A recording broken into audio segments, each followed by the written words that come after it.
الحمدللہ رب العالمین والصلاة والسلام علی سید الانبیاء والمرسلین اما بعد فاعوذ باللہ من الشیطان الرجیم بسم اللہ الرحمن الرحیم. پڑھیے الصلاة والسلام علیک یا رسول اللہ، الصلاة والسلام علیک یا حبیب اللہ، الصلاة والسلام علیک یا نبی اللہ وعلى آلك وأصحابك يا نور الله. نويت سنة الاعتكاف.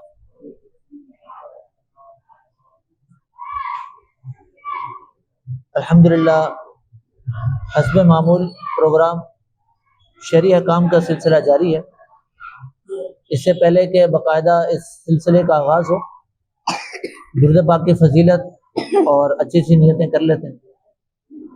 سیدی و مرشدی امیر علیہ سنت دامت برکاتہم العالیہ اپنے رسالے کرامات شیر خدا، اس میں راحت القلوب کتاب سے ایک حکایت نقل فرماتے ہیں کہ ایک مرتبہ ایک بھکاری نے کفار سے سوال کیا، بھیک مانگی. انہوں نے مذاقاً اس بھکاری کو شیر خدا حضرت سیدنا علی کرم اللہ تعالی وجہہ الکریم کی طرف بھیج دیا کہ وہ سامنے موجود تھے کہ ان سے جا کر مانگو. جیسے ہوتا ہے نا کبھی کہ اگر ہمارے پاس بھی کہ کوئی بھکاری آ جائے تو تفریح لینے کے لیے بعض لوگ ہوتے ہیں کہ کسی دوسری بار بھیجیں گے اس سے لے لو. اس طرح جو انہوں نے مذاق کرتے ہوئے ان کی طرف بھیج دیا کہ ان سے مانگو. اب وہ بھکاری حضرت سیدنا علی رضی اللہ تعالیٰ عنہ کے پاس آیا اور دستے سوال دراز کیا، بھیک مانگی. تو آپ نے 10 مرتبہ درود پاک پڑھ کر اس کی مٹھی پر پھونک ماری اور کہا کہ اس مٹھی کو بند کر لو اور جن کافروں نے بھیجا ہے ان کے پاس جا کر اس کو کھولو.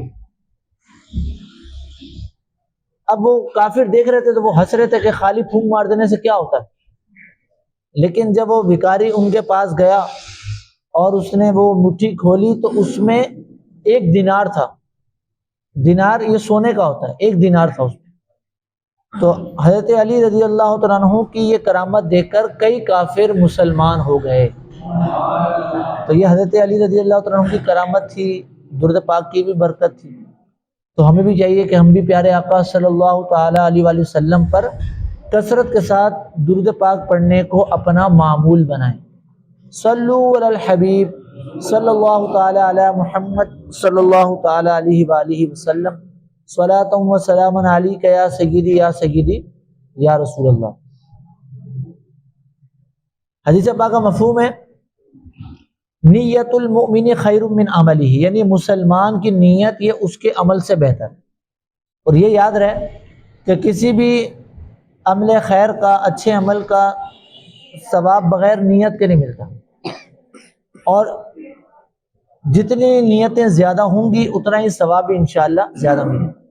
تو میں یہ نیت کرتا ہوں کہ اللہ کی رضا حاصل کرنے کے لیے اول تاخر اس سلسلے میں شریک رہوں گا. جو کچھ سوالات کیے گئے ان کے جوابات دینے کی کوشش کروں گا. جو باتیں یہاں بیان کی گئیں خود بھی اس پر عمل کرنے کی کوشش کروں گا. آپ اس میں بھی نیت کر لیں کہ اللہ کی رضا حاصل کرنے کے لیے اول تاخر اس پروگرام میں شریک رہیں گے.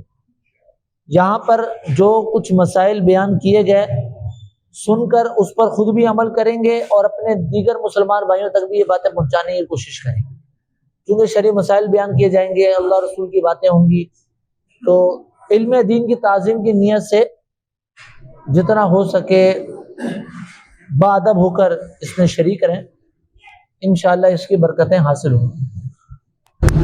پہلے رجب کی دعا پڑھ لیتے ہیں کہ رجب میں اس دعا کو پڑھنا سنت ہے، اور ہمیں بھی یہ دعا یاد کر کر وقتاً فوقتاً اس دعا کو پڑھتے رہنا چاہیے. رجب میں یہ دعا پڑھنا سنت ہے. اور جو اس میں مدنی مذاکرے میں شرکت کرتے ہیں تو الحمدللہ مدنی مذاکرے میں امیر سنت جو ہے وہ اس دعا کو پڑھاتے رہتے ہیں. تو پہلے وہ دعا پڑھ لیتے ہیں. صلاۃ والسلام علیک یا رسول اللہ، اللہم بارک لنا فی رجب وشعبان وبلغنا رمضان۔ اس کا ترجمہ ہے کہ اے اللہ ہمیں ہمارے لیے رجب اور شعبان میں برکتیں عطا فرما اور ہمیں رمضان تک پہنچا۔ صلو علی الحبیب صلی اللہ تعالی علی محمد صلی اللہ تعالی علیہ وآلہ وسلم، صلاۃ و سلام علیک یا سیدی یا سیدی یا رسول اللہ۔ الحمدللہ ماہ رجب المرجب کی برکتیں ہیں، بہاریں ہیں۔ آج اس مہینے کی 13 تاریخ ہے۔ ماہ رجب کی 15 تاریخ کو حضرت سیدنا امام جعفر صادق رضی اللہ تعالیٰ عنہ کا یوم عرس ہے۔ 15 رجب کو حضرت سیدنا امام جعفر صادق رضی اللہ تعالیٰ عنہ کا یوم عرس ہے۔ تو اسی مناسبت سے ہم کچھ آپ کا ذکر خیر کر لیتے ہیں، پھر انشاءاللہ آپ اسلام بھائیوں کے سوالات ہوں۔ کہ روایت میں آتا ہے عند ذکر صالحین تنزل الرحمہ، یعنی نیک لوگوں کے ذکر کے وقت اللہ تعالیٰ کی رحمتوں کا نزول ہوتا ہے۔ حضرت سیدنا امام جعفر صادق رضی اللہ تعالی عنہ، آپ حضرت سیدنا امام باقر رضی اللہ تعالیٰ عنہ کے بڑے بیٹے ہیں، اور امام باقر یہ امام زین العابدین رضی اللہ تعالیٰ عنہ کے صاحبزادے ہیں، اور امام زین العابدین رضی اللہ تعالیٰ عنہ یہ حضرت سیدنا امام حسین رضی اللہ تعالیٰ عنہ کے صاحبزادے ہیں۔ تو یوں آپ والد کی طرف سے، اپنے والد کی طرف سے علوی اور فاطمی ہیں، یعنی آپ کا سلسلہ نسب حضرت سیدنا علی رضی اللہ تعالیٰ عنہ تک جا ملتا ہے، حضرت سیدنا فاطمہ تک جا ملتا ہے۔ اور امام جعفر صادق رضی اللہ تعالی عنہ کی والدہ حضرت سیدنا فروہ، ام فروہ، حضرت سیدنا ام فروہ رضی اللہ تعالی عنہ، یہ حضرت سیدنا ابوبکر صدیق رضی اللہ تعالیٰ عنہ کی پوتی ہیں۔ تو یوں آپ والدہ کی طرف سے صدیقی ہیں۔ جو ہمارا سلسلہ ہے، سلسلہ قادریہ رضویہ، اور جو امیر سنت کے مرید ہیں اتاری ہیں، تو سلسلہ قادریہ رضویہ اتاریہ، تو یہ جو ہمارا سلسلہ ہے یہ اسی سلسلے کے ایک بزرگ ہیں۔ ہمارا جو شجرہ ہے، شجرہ قادریہ، اس میں بھی آپ کا ذکر خیر ملتا ہے، امام جعفر صادق رضی اللہ تعالیٰ عنہ۔ آپ کی کنیت ابو عبداللہ، اور آپ کے جو القابات ہیں وہ صادق، فاضل، یہ آپ کے القاب ہیں، لیکن جو مشہور لقب وہ صادق۔ شجرہ قادریہ کا ایک شعر ہے، صدق صادق کا تصدق صادق الاسلام کر، بے غضب راضی ہو کاظم اور رضا کے واسطے۔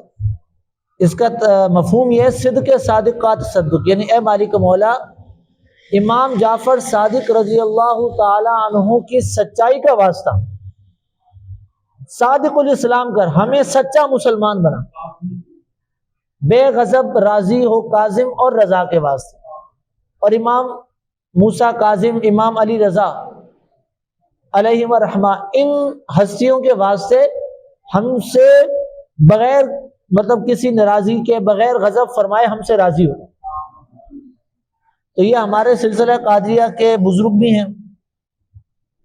آپ کی ولادت 17 ربیع الاول 83 ہجری مدینہ منورہ میں ہوئی، اور امیر سنت ایک مدنی مذاکرے میں فرما رہے تھے کہ آپ حقیقی مدنی منع ہیں۔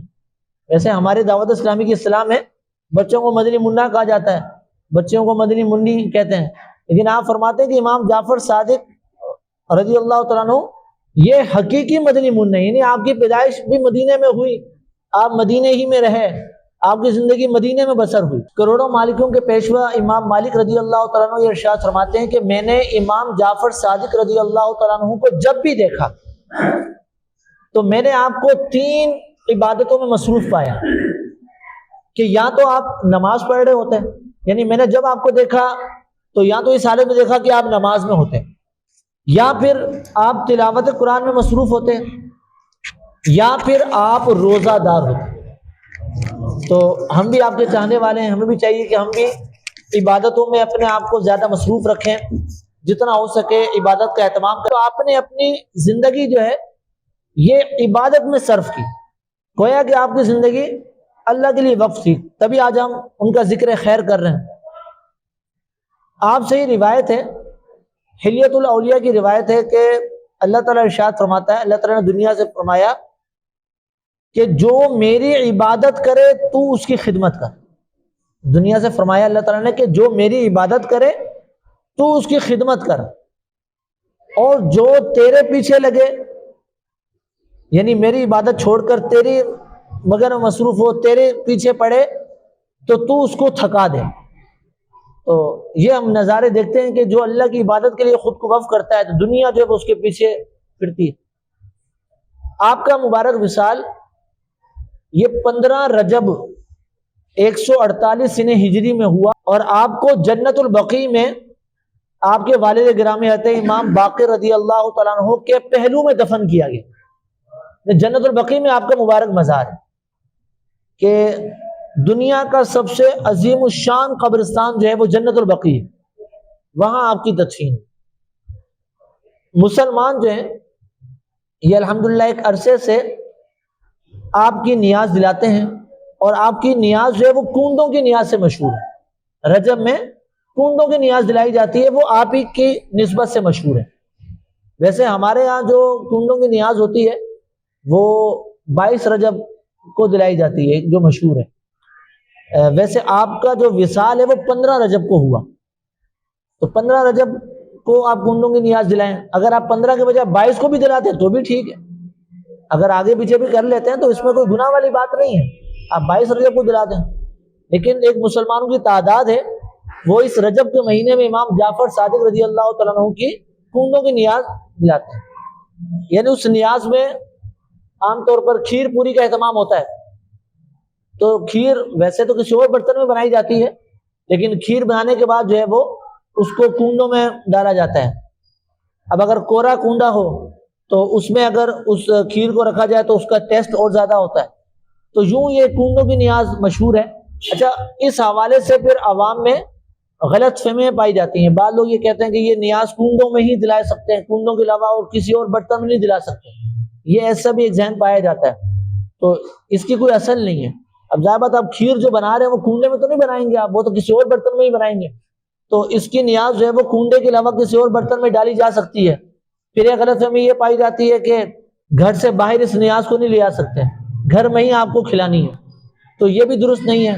کونڈے میں بھی دلانا یہ لازمی نہیں ہے، گھر میں ہی رکھنا یہ بھی کوئی ضروری نہیں ہے، یہ نیاز ہے، اس کی اصل ایصال ثواب ہے، فاتحہ ہے، تو اس کو آپ ضرور آپ کونڈوں کی نیاز کریں۔ امیر علیہ سنت فرماتے ہیں کہ یہ 15 رجب جو ہے یہ گھر گھر گلی گلی مسجد مسجد کونڈوں کی نیاز۔ آپ نے دعا یہ ارشاد فرمائی کہ مالک مولا جو اس نیاز میں حصہ ملا ہے کسی بھی طریقے سے اس نیاز کا اہتمام کرے، تو آپ دعا یہ ارشاد فرماتے ہیں کہ مالک مولا امام جعفر صادق رضی اللہ تعالیٰ عنہ کا خصوصی فیض اسے عطا فرما، اور مزید آپ نے دعا ارشاد فرمائی کہ ان کے نانا جان کی شفاعت اسے نصیب ہو اور بے حساب اس کی مغفرت ہو۔ تو آپ بھی نیت کر لیں، کل کی جو رات ہے، یعنی کل جب سورہ غروب ہوگا تو 15ویں لگ جائے گی، تو کل کی رات اور پرسوں کا دن یہ 15 رجب ہے، تو حسب توفیق جو ہو سکے آپ امام جعفر صادق رضی اللہ عنہ کی نیاز کا اہتمام کریں، انشاءاللہ اس کی برکتیں حاصل ہوں گی۔ اللہ تعالیٰ سے دعا ہے کہ اللہ تعالیٰ ہمیں جو سنا اس پر عمل کرنے کی توفیق عطا فرمائے۔ کیا فرماتے ہیں علماء اسلام دین حق اس بارے میں کہ ایک شخص اپنی زندگی سے یا کسی بھی فعل سے مایوس ہو جاتا ہے، مایوسی کا اظہار کرتا ہے، تو سامنے والا اس سے کہتا ہے کہ آپ اللہ کی رحمت سے مایوس نہ ہو، مایوسی کفر ہے۔ یہ ورڈز جملہ استعمال کرنا از روئے شرع کیا ہے، اس کا کیا حکم؟ دیکھیں، اگر کبھی کسی پریشانی کا سامنا ہو، کسی مصیبت کا سامنا ہو، تو اس مصیبت کے آنے پر، اس پریشانی کے آنے پر صبر کرنا چاہیے، اور ہماری شریعت اسلامیہ بھی ہمیں اسی بات کا درس دیتی ہے کہ صبر کیا جائے، اور صبر کے تو بے شمار فضائل قرآن و حدیث میں بیان ہوئے ہیں۔ صبر کا مطلب یہ ہوتا ہے کہ زبان بند ہو جائے، بلا وجہ شرعی کسی پر اس پریشانی کا اظہار نہ ہو، اور بندہ رب کی رضا پر راضی رہے۔ اور صبر کرنے والوں کے تو بے شمار فضائل بیان ہوئے ہیں۔ ان اللہ مع الصابرین، اللہ تعالیٰ صبر کرنے والوں کے ساتھ ہیں۔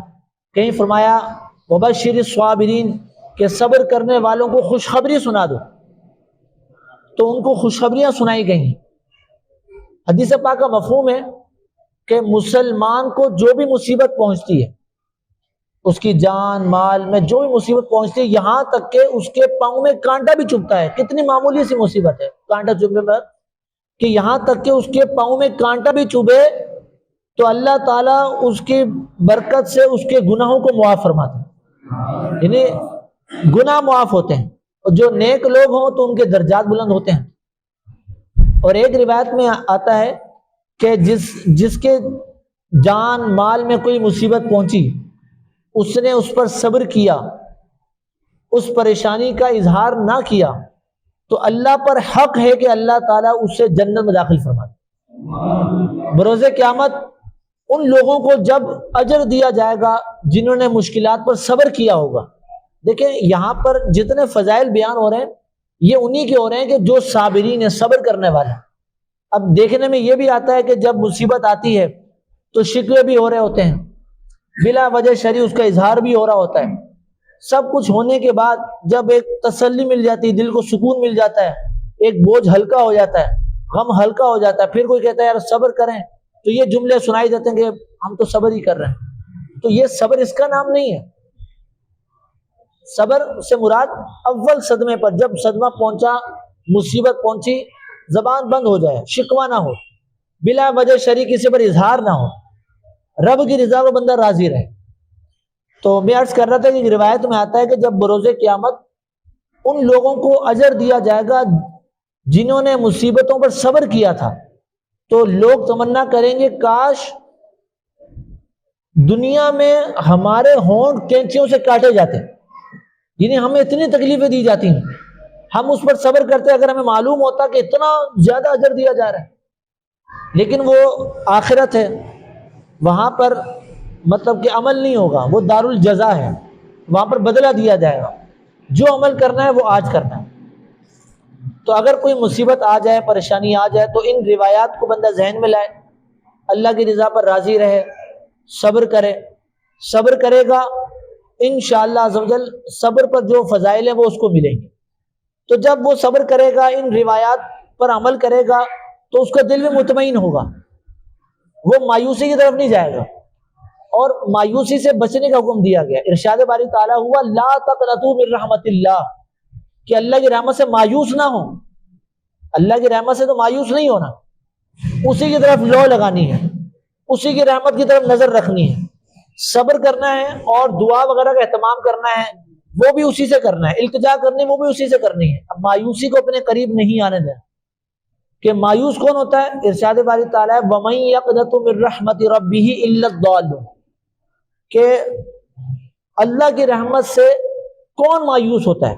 آگے فرمایا گیا إِلَّا الضَّالُونَ، یعنی گمراہ لوگ، یعنی اللہ کی رحمت سے گمراہ لوگ ہی مایوس ہوتے ہیں۔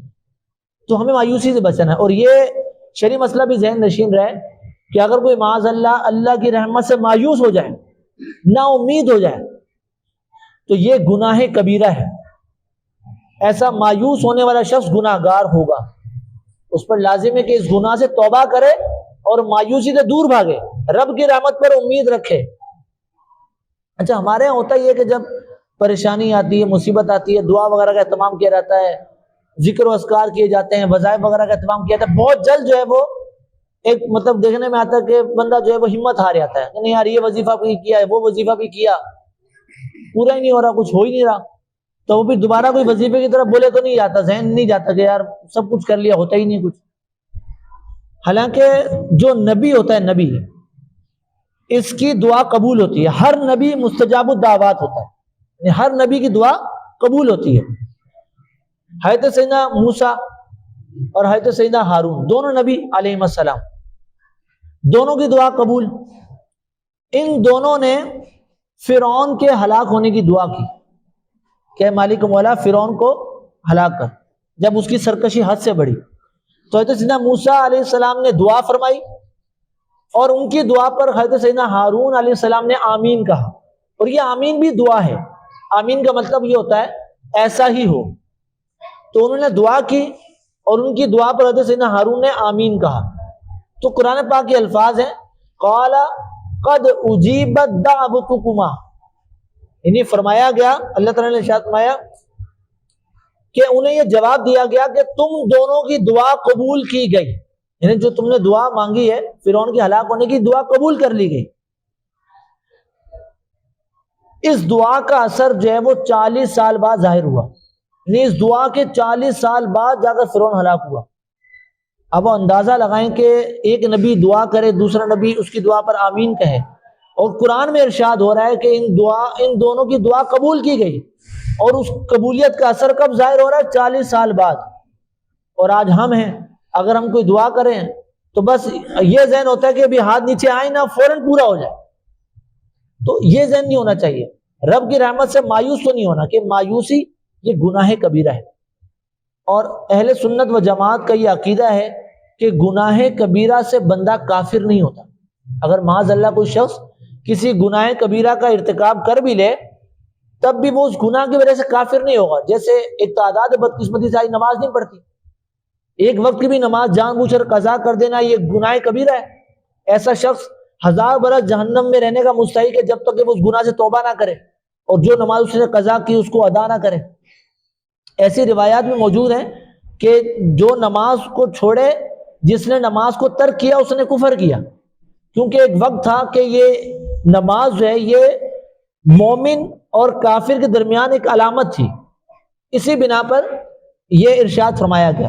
خیر ہم حنفی ہیں، اور ہمارا یہ موقف ہے کہ اگر کوئی شخص ایک وقت کی بھی نماز جان بوجھ کر چھوڑ دے تو وہ اس نماز کو قضا کرنے کی وجہ سے کافر نہیں ہوگا، جب تک کہ اس کی فرضیت کا انکار نہ کرے۔ اگر معاذ اللہ کوئی شخص نماز کے فرض ہونے کا انکار کر دے، یہ عقیدہ رکھے کہ نماز فرض ہی نہیں ہے، تو وہ تو کافر ہو جائے گا۔ لیکن اگر وہ نماز کی فرضیت کا انکار نہیں کرتا اور وہ نماز قضا کرتا ہے، کسی گناہ کبیرہ کا ارتکاب کرتا ہے، تو وہ اس گناہ کی وجہ سے کافر نہیں ہوگا۔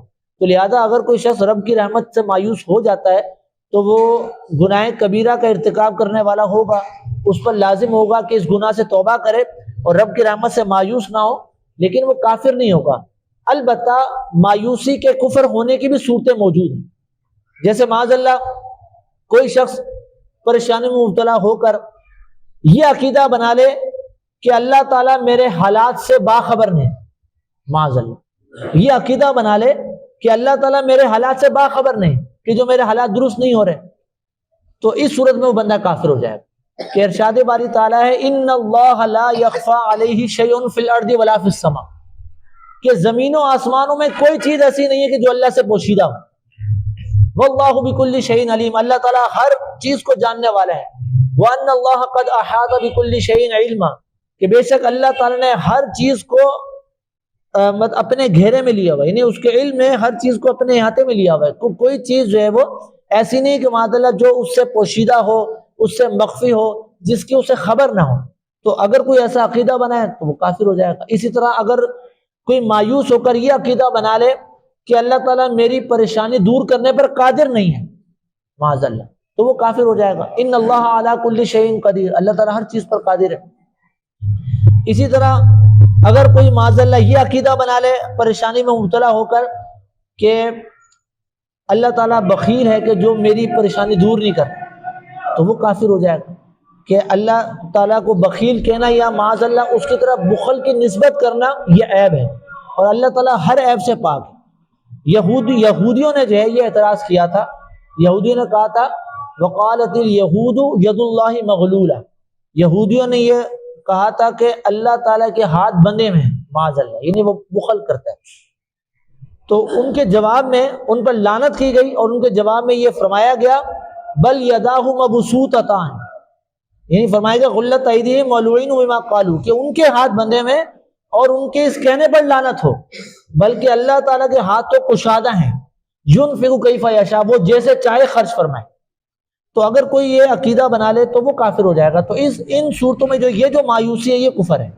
ویسے مطلقاً یہ کہہ دینا کہ مایوسی کفر ہے یہ درست نہیں ہے، گناہ کبیرہ ہے۔ اگر کوئی بندہ مایوس ہوتا ہے تو اس کو اس گناہ سے توبہ کرنا ہوگی، جیسا کہ ہمارے ہاں جملہ مشہور ہے، کہتے ہیں غصہ حرام ہے، یہ مشہور ہے غصہ حرام ہے، تو یہ بات درست نہیں ہے، ہر غصہ تو حرام نہیں ہوتا، وہی غصہ حرام ہے جو خلاف شرع ہو، ورنہ اگر شریعت کی خلاف ورزی کی جا رہی ہو اس بات پر غصہ ہے تو یہ تو ایمان کی علامت ہے کہ بندے کو غصہ آ رہا ہے کہ خلاف شریعت کام ہو رہا ہے، تو غصہ حرام کیسے ہو سکتا ہے؟ تو مطلقاً یہ کہہ دینا کہ غصہ حرام ہے یہ درست نہیں ہے۔ اسی طرح مطلقاً یہ کہہ دینا کہ مایوسی کفر ہے یہ بھی درست نہیں ہے۔ اللہ تعالیٰ ہمیں درست عقائد اپنانے کی توفیق عطا فرمائے۔ بعض اوقات لوگ یہ کہتے ہیں اس بات کی خبر تو میرے فرشتوں کو بھی نہیں ہے، یہ کہنا کیسا ہے؟ تو دیکھیں یہ ایک محاورہ ہے، یہ کفریہ نہیں ہے، یعنی اس میں کوئی فرشتوں کی توہین نہیں ہے، یہ ایک محاورہ ہے۔ اس کا مطلب یہ ہوتا ہے کہ یہ بات تو میرے وہم و گمان میں بھی نہیں ہے، یعنی مجھے تو اس بارے میں کچھ خبر ہی نہیں، کچھ پتہ ہی نہیں ہے، اگر مجھے پتہ ہوتا تو ضرور کرامن کاتبین کو بھی اس کی خبر ہوتی، وہ اس بات کو لکھ لیتے، تو میرے تو وہم و گمان میں بھی یہ بات نہیں آئی، تب یہ جملہ کہا جاتا ہے کہ اس بات کی تو میرے فرشتوں کو بھی خبر نہیں ہے، تو اس میں کہنے میں کوئی حرج نہیں ہے، یہ ایک محاورہ ہے۔ اسی طرح بعض اور محاورے ہمارے معاشرے میں رائج ہوتے ہیں، جیسے یہ کہہ جاتے ہیں کہ میں تو نہ دین کا ہوں نہ دنیا کا ہوں، یا فلاں شخص تو نہ دین کا ہے نہ دنیا کا ہے، تو یہاں مراد یہ ہوتی ہے اس کہنے سے کہ وہ بالکل ہی نکما ہے، وہ نہ تو دین کا ہے نہ دنیا کا ہے، یا اپنے بارے میں کہہ دینا کہ میں تو نہ دین کا ہوں نہ دنیا کا، نہیں بالکل ہی نکما ہوں، کسی کام کا نہیں۔ تو اگر کسی مسلمان کے بارے میں جملہ کہا تو دل آزار جملہ ہے، اگر تو واقعی وہ نکما ہوا اس کے پیٹھ پہ یہ بات کہی تو غیبت بھی ہوگی، اور اگر نہیں نکما ہوا تو اس پر تہمت لگائی، دل آزار جملہ تو ہے، تو مسلمان کی دل آزاری کرنا یہ تو جائز نہیں ہے، بلا وجہ شرعی کسی مسلمان کی دل آزاری کرنا گناہ کبیرہ ہے، اس سے توبہ کرنا بھی ضروری ہے۔ تو اگر کسی مسلمان کے بارے میں ایسا جملہ کہا گیا تو اس سے توبہ کریں، اور ایسا شخص جو ہے وہ تعزیر سزا کا بھی مستحق ہے، لیکن یہ جملہ کفریہ نہیں ہے، ایک محاورہ ہے۔ بعض لوگ جو ہے وہ جو سیاستدان وغیرہ ہوتے ہیں ان کے لیے یہ جملہ کہہ دیتے ہیں کہ ان کا تو کوئی دین مذہب نہیں ہے، تو وہاں مراد یہ ہوتی ہے کہ بھئی یہ مطلبی لوگ ہوتے ہیں، جہاں ان کا مطلب نکل رہا ہوتا ہے یہ اپنے مطلب کو سیدھا کرتے ہیں، یہ وہ اس کی پرواہ نہیں کرتے کہ بھئی یہ دین کیا کہتا ہے، شریعت کیا کہتی ہے، اس طور پر یہ جملے کہے جاتے ہیں۔ اچھا بعض محاورے ایسے ہوتے ہیں کہ جن کو کہنے سے بچنا چاہیے، جیسے ایک محاورہ پیٹ پوجا کا لفظ استعمال کیا جاتا ہے، پنجابی میں اس کو یوں کہتے ہیں کہ بھئی پہلے پیٹ پوجا پھر کام دوجا، معاذ اللہ، یہ اس طرح کے محاورات بھی کہہ رہے ہوتے ہیں۔ تو یہ کھانا کھانے کو پیٹ پوجا کے اس میں کہہ رہے ہیں میں پیٹ پوجا کر رہا ہوں، یعنی کھانا کھاؤں، تو کھانا کھانے کے لیے اس طرح کا محاورہ استعمال کیا تو اس سے بچنا چاہیے، لیکن اس میں بھی کوئی کفر والی بات نہیں ہے، کہ ایسا نہیں کہ اگر وہ بندہ یہ جملہ استعمال کر لے تو وہ کافر ہو گیا۔ ایک محاورہ یہ بولا جاتا ہے کہ جیسی روح ویسے فرشتے، یعنی یہ اس وقت بولا جاتا ہے کہ جب کوئی شخص جو ہے وہ اپنے جیسے لوگوں میں چلا جائے، یعنی مراد اس سے یہ ہوتی ہے کہ بندہ جیسا ہوتا ہے وہ اپنے جیسے لوگوں میں ہی جاتا ہے، یعنی اگر اچھا ہوگا تو وہ اچھے لوگوں میں جائے گا، کوئی برا بندہ ہوگا تو برے لوگوں کے اس میں جائے گا، تو جیسی روح ویسے فرشتے۔ تو یہ جملہ استعمال کیا تو اس سے بھی بچنا چاہیے۔ تو یہ چند محاورے تھے جو میں نے بیان کیے، تو اگر کوئی ان محاوروں کو استعمال کر لیتا ہے تو اس میں کفریہ بات نہیں ہے، لیکن جو آخری کے جو دو میں نے محاورے استعمال کیے، پیٹ پوجا والا اور یہ جیسی روح ویسے فرشتے، ان سے بچنا چاہیے۔ میرا یہ سوال یہ ہے کہ اللہ کے متعلق یہ کہا جاتا ہے کہ اے اللہ تو یہ کام میرا کر دے، یا دعاؤں میں کہا جائے اللہ دیکھنے والا ہے، ویسے محاورت میں کہا جائے، یہ صحیح ہے یا اللہ کا ادب کے دائرے میں رہ کے اے اللہ آپ یہ میرا کام کر دیجئے، یا اللہ آپ دیکھ رہے ہیں، آپ کیا چیز چھپی ہوئی ہے، یا یہ صحیح ہے؟ اس کے متعلق آپ میری علم میں اضافہ کریں۔ انعام بھائی نے یہ سوال کیا کہ جملوں کا انتخاب کیسا کیا جائے۔ دیکھیں جملوں کا انتخاب جو ہے وہ ادب کے دائرے میں رہتے ہوئے اچھے سے اچھے انداز میں اللہ کی بارگاہ میں عرض کی جائے، دعا کا کہا جائے، جیسے انہوں نے کچھ جملے کہے تو اچھا اللہ تعالیٰ کو مطلب جو واحد کا صیغہ ہے اس کے ذریعے استعمال کیا جائے، جیسے ابھی انہوں نے کچھ جملے استعمال کیا اللہ تعالیٰ آپ دیکھ رہے ہیں، تو آپ دیکھنے کے بجائے یہ کہا جائے اے اللہ تعالیٰ تو دیکھ رہا ہے، اے اللہ تعالیٰ تو میرے حالات سے باخبر ہے، اے مالک مولا تیرے سے کوئی حال جو ہے پوشیدہ نہیں ہے، تو میری اس پریشانی کو دور فرما، میری اس مشکل کو دور فرما. تو اس طرح جو ہے وہ واحد کی صیغہ استعمال کیا جائے اور باادب ہو کر جو ہے وہ اللہ کی بارگاہ میں عرض گزاری کی جائے. جب دل سے دعا کی جائے گی، عرض گزاری کی جائے گی، تو اللہ نے چاہا تو انشاءاللہ وہ مشکلات بھی دور ہوں. جی السلام علیکم، میرا نام احسن ہے. یہ جو ہم لوگ فاتحہ وغیرہ دلواتے ہیں، اس میں کہا جاتا ہے کہ 1,24,000 پیغمبر کہا جاتا ہے، تو یہ اس میں کیا حکم شرعی یہ بات کہنا جائز ہے؟ دیکھیں، انبیاء کرام علیہ السلام کی ایک تعداد معین کر لینا یہ جائز نہیں، کیونکہ اس بارے میں جو احادیث ہیں، روایات ہیں، وہ مختلف آئی ہیں. بعض روایت میں یہ آیا کہ 1,24,000 انبیاء کرام علیہ السلام تشریف لائے، اور بعض روایت میں 1,14,000 کا ذکر ہے. تو ایک خاص عدد ایسا نہیں آیا کہ جس کے بارے میں یہ کہا جائے کہ یہی اتنی ہی تعداد انبیاء کرام کی آئی. تو اگر ہم یہ کہیں کہ 1,24,000 انبیاء کرام، یعنی ایک تعداد معین کر لیں، تو اس میں یہ احتمال ہے کہ ہو سکتا ہے کہ اس سے زیادہ انبیاء کرام آئے ہوں. تو اب تعداد فکس کر لینے میں وہ جو زیادہ ہیں، جو اس سے زیادہ نبی ہیں، وہ تو اس میں داخل نہیں ہو رہے. اور یہ بھی ممکن ہے، یہ بھی احتمال ہے کہ اس سے کم نبی آئے ہوں. تو اگر اس سے کم آئے ہوں تو وہ جو نبی نہیں ہیں وہ بھی ان میں داخل ہو رہے ہیں. تو اس میں احتیاط یہ ہے کہ یوں کہا جائے کم و بیش 1,24,000 انبیاء کرام. تو اس جملے کو کہنے میں حرج نہیں ہے. کم و بیش کہہ دیا نا، کم و بیش، یعنی اس میں کم زیادہ ہو سکتا ہے. تو کم و بیش کے ساتھ 1,24,000 انبیاء کرام اگر کہہ دیا تو اس میں کوئی حرج نہیں ہے. ویسے تعداد معین کر لینا کہ 1,24,000 ہی آئے ہیں، تو یہ تعداد معین کر لینا یہ جائز. السلام علیکم. وعلیکم بسم السلام. اللہ الرحمن الرحیم. اچھا، میں ایک جگہ پہ ملازمت کرتا ہوں، تو ادھر اکثریت جو مسجد میں خطیب صاحب ہوتے ہیں، وہ ابھی کنفرم تو نہیں ہوتا کہ وہ علماء اہل سنت مطلب حنفی بہلوی ہیں یا وہ دوسرے ہیں، لیکن اگر قرات سے بھی دیکھا جائے تو وہ قرات میں تقریباً وہ دعات کی جگہ پہ زوات بھی پڑھتے ہیں، اور کبھی کبھار ایسا بھی محسوس ہوتا ہے کہ وہ دعات بھی پڑھ رہے ہیں، لیکن کنفرم یہی ہوتا ہے کہ وہ مطلب دیوبندی ہیں. تو ابھی جماعت بھی جا رہی ہوتی ہے، تو پھر اس حوالے سے کیا ادھر کرنا چاہیے؟ کیونکہ ابھی جماعت بھی پڑھنی ہے. اگر جماعت چھوڑ دیں تو وہ بھی اس زمرے میں ہے کہ وہ تو اگر ہم سوچیں تو وہ تو پھر گناہ ہے. جیسا کہ کافی مطلب روایت میں میرے خیال سے آتا ہے کہ وہ اگر جماعت ہو رہی ہو تو اس کے ساتھ تو لازمی مطلب ہمیں ملنا چاہیے. تو اگر ہم نہیں ملیں گے تو ہم گناہ گار ہیں. تو جب ہم ابھی کافی ہماری ایسی کامن چیزیں ہیں جو ان سے ہم دیکھتے ہیں کہ وہ ابھی ہم تشہد میں جب بیٹھتے ہیں تو ہم اتحیات میں وہ انگلی اٹھاتے ہیں تو ہم ہاتھ سیدھا کر لیتے ہیں، لیکن وہ نہیں کرتے. ہمیں پتہ تو چل جاتا ہے یہ مطلب فرق تو ہے کہ وہ دیوبندی ہے یا ہم وہ اس طرح. تو اس صورت میں ہمیں مطلب کیا کرنا چاہیے؟ نماز ان کے ساتھ پڑھنی چاہیے جماعت کے ساتھ، یا ہمیں انتظار کر لینا چاہیے؟ اگر ہم جماعت چھوڑتے ہیں بلا وجہ، ہم پیچھے ہی کھڑے رہتے ہیں، ویٹ کرتے ہیں کہ ہم بعد میں چلے جائیں گے، تو کیا ہم گناہ گار ہیں یا اس صورت میں ہمیں نماز پڑھنی چاہیے؟ تو ابھی جمعہ بھی پڑھنا ہوتا ہے، تو جمعے میں بھی وہی جو خطیب صاحب ہیں یا وہی جو ادھر امامت کروا رہے ہیں وہی ہیں، تو ہم پھر کیا کریں اس صورت میں؟ جی دیکھیں، جماعت کے ساتھ نماز پڑھنا یہ واجب ہے. یعنی جب شرائط پائی جائیں تو شرائط پائے جانے کے بعد بلا وجہ شرعی جماعت کو چھوڑ دینا، جماعت سے نماز نہ پڑھنا، یہ گناہ کا کام ہے. یہ بات بھی ہے. لیکن جہاں تک امام کی بات ہے کہ ہم کسی شخص کو امامت کے مسلح پر کھڑا کریں، تو یہ امامت ایک منصب ہے، اس کی بہت عظمت ہے. یہ منصب بھی جو ہے وہ بہت ساری چیزوں کا تقاضا کرتا ہے. فقہائے کرام علیہ رحمہ نے امامت درست ہونے کی شرائط بیان کی ہیں قرآن و حدیث کی روشنی میں کہ امام کس کو بنایا جا سکتا ہے. تو اس میں سے پہلی بنیادی شرط یہی ہے کہ امام وہی ہو سکتا ہے کہ جو صحیح العقیدہ مسلمان ہے. صحیح العقیدہ، اس کا عقیدہ درست ہونا بھی ضروری ہے. ٹھیک، یہ بنیادی شرط ہے.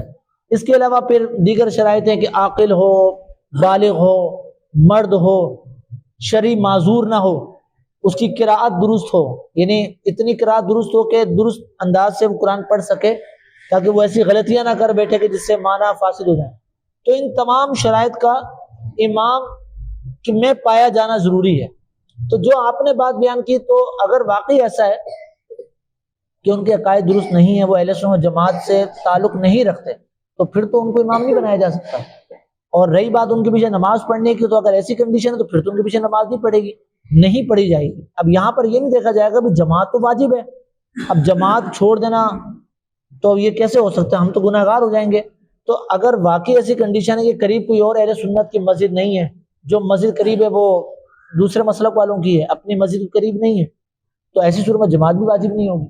اگر قریب کوئی دوسری مسجد نہیں ہے، جب جماعت ہی واجب نہیں ہے تو پھر گناہ کا کوئی تعلق نہیں پیدا ہوتا، پھر تو آپ اپنی نماز پڑھیں۔ جمعے کا بھی صورتحال ہے کہ جمعے کے لیے بھی پہلے کوشش یہ کی جائے گی کہ اہتمام کیا جائے، اہل سنت جماعت کی مسجد تلاش کی جائے اور وہیں پر ہی جمعہ ادا کیا جائے۔ تو جماعت کا تعلق بعد میں ہے، پہلے امامت کا تعلق ہے کہ امامت درست ہونی چاہیے، امام ان شرائط پر پورا اترتا ہو تو جماعت واجب ہوگی، اگر ایسا نہیں ہے اور قریب کوئی مسجد نہیں ہے تو جماعت واجب نہیں ہے۔